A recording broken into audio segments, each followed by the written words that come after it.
ತಮಿಳುನಾಡು ರಾಜಕೀಯದಲ್ಲಿ ಹೊಸ ಸಂಚಲನ ಮೂಡಿಸಿರುವಂತಹ ನಟ ರಾಜಕಾರಣಿ ವಿಜಯ್ ಅವರ ಟಿವಿಕೆ ಪಕ್ಷ ಸರ್ಕಾರ ರಚಿಸಿದಂತಹ ಬೆನ್ನಲ್ಲೇ ಇದೀಗ ಎಐಎಡಿಎಂಕೆ ಪಕ್ಷದ 25 ಬಂಡಾಯ ಶಾಸಕರ ಭವಿಷ್ಯ ರಾಜಕೀಯ ವಲಯದಲ್ಲಿ ಭಾರಿ ಚರ್ಚೆಗೆ ಕಾರಣವಾಗಿದೆ.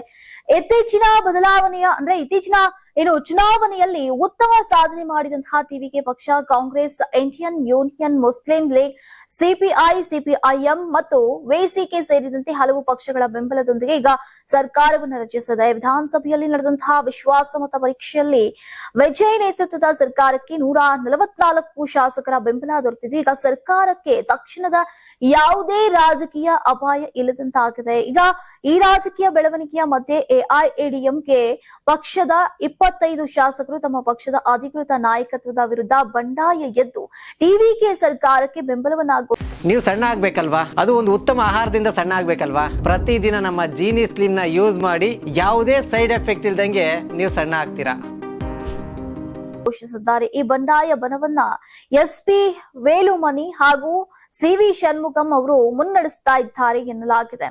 ಇನ್ನು ಎಐಎಡಿಎಂಕೆ ಮುಖ್ಯಸ್ಥ ಎಡಪ್ಪಾಡಿ ಕೆ ಪಳನಿಸ್ವಾಮಿ ಅವರು ಡಿಎಂಕೆ ಜೊತೆ ಕೈ ಜೋಡಿಸೋಕೆ ಯತ್ನಿಸ್ತಾ ಇದ್ದಾರೆ ಎಂಬ ಆರೋಪ ಮಾಡಿರುವಂತಹ ಬಂಡಾಯ ಶಾಸಕರು ಟಿವಿಕೆ ಸರ್ಕಾರಕ್ಕೆ ಹೊರಗಿನ ಬೆಂಬಲವನ್ನ ನೀಡಿದ್ದಾರೆ.